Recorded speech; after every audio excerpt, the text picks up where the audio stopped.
Sorry, hindi ako ordinaryong tao. Doon ka lang nalungkot. Hindi maaari! Pero eto pa!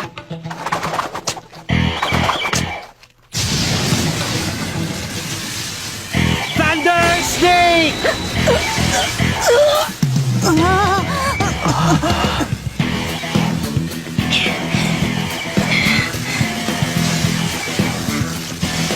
Nagulat ka, no, Kilua?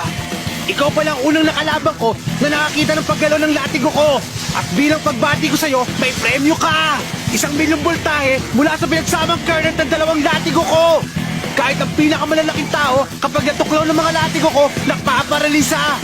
Yan ang napapala ng sino mang humaadlang sa akin at sa mga latigo ko!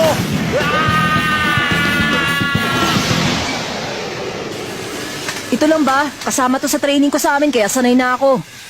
Walang epekto ang kuryente sa akin. Pero, hindi naman porket natitiis ko, hindi na masakit. Alam mo ba kung gaano kasakit makuryente? Medyo. Nakakapikon kaya. Kapag nahulog ka ng ganyang kataas, tsak diretso ka sa impyerno! Paano na? Parang awa mo na, saluhin mo ako! Sabi mo eh. Handa na ako, sasaluhin kita!